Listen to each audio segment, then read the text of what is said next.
This is TWiT. So you've been, it's amazing. On a day like today, she has to slave over a hot phone.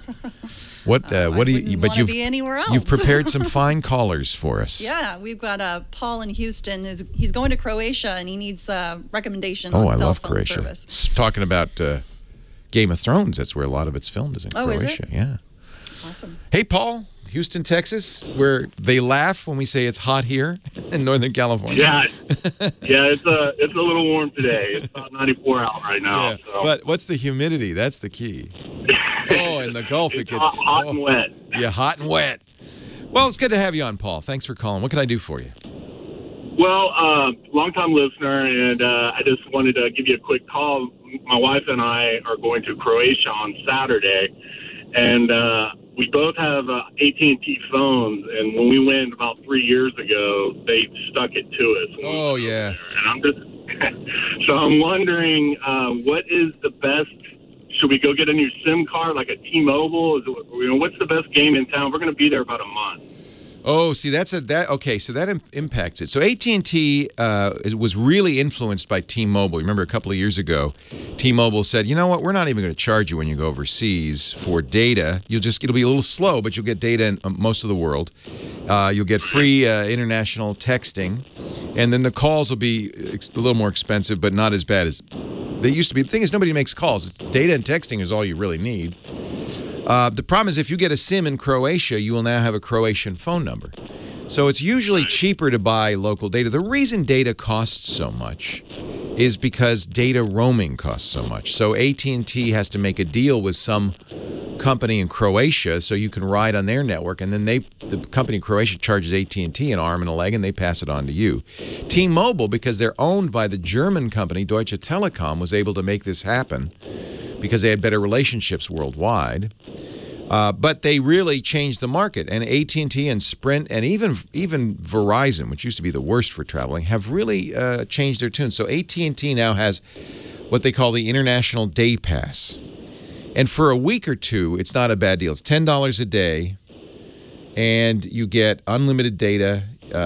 It's a good unlimited talk and text. So it really works well for international travel. Of course, you have to check the country because it's not available in all countries, but most countries.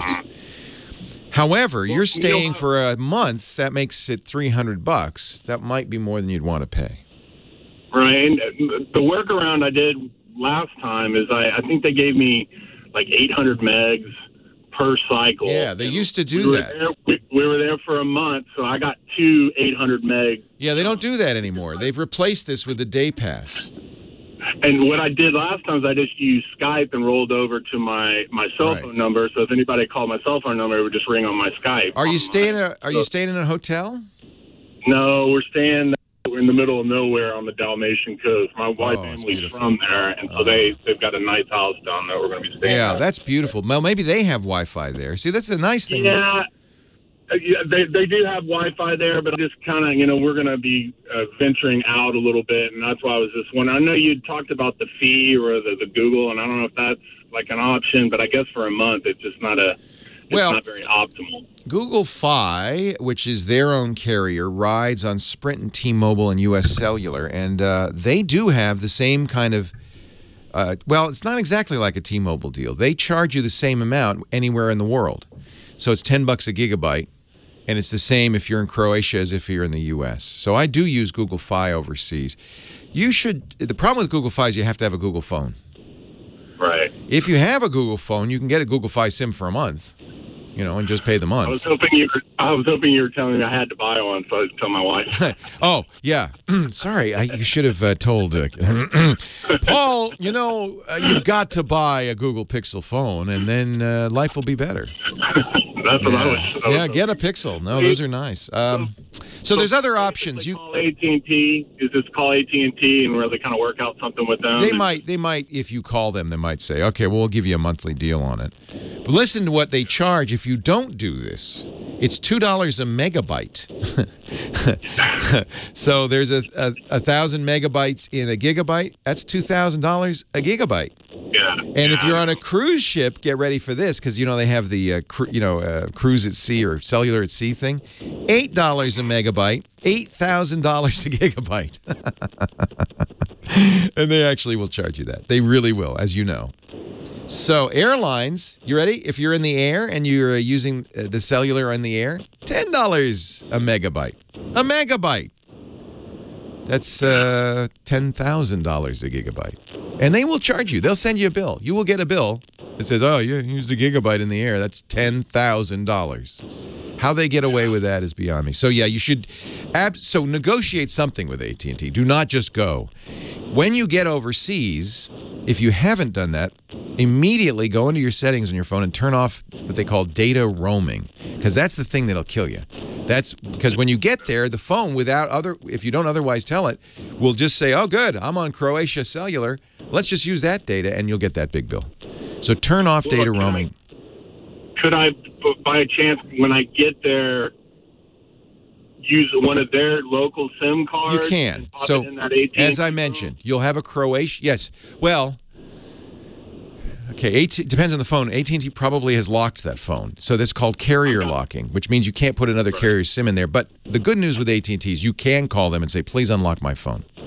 You can actually do that with the AT&T app on your phone as well. And if you're, there's some conditions. You have to have had the phone for 6 months. You have to be in good standing and that kind of thing. But if you fulfill those conditions, they'll unlock that phone for you. And if you don't fulfill the conditions, call them and say, I'm going to be overseas for a month. They'll unlock it for that month. Then you can put a Croatian SIM in. Now, before you do that, visit the website. And I'm just going to just Google prepaid with data, because it's a wiki. It's prepaidwithdata.wikia.com. It's a ridiculously long URL. But if you Google prepaid with data, this is a wiki where people, after they travel, go, well, I got the best deal on orange.fr, and this is how much it costs, and this is where I got it. All the information about using international SIMs for data is there. And that's a really useful site for travelers, prepaid with data. I'll put a link in the show notes at techguylabs.com too. So those are the kind of the three ways you can do it. You can get a carrier like T-Mobile or Google Fi that offers very inexpensive international. You can negotiate with your existing carrier and try to get the best deal possible. The generic deal from AT&T is $10 a day, which is it's a lot better than it used to be. Those 800 megabytes, remember how much those cost? It was like $100, right? Yeah. Or you can get a SIM card in country, but then you've got a new phone number and you have to kind of work with that. And you'll be using that carrier, so you have to pick the carrier carefully to make sure it works in where you're going. Have a great trip. What a beautiful place. Leo Laporte, the Tech Guy.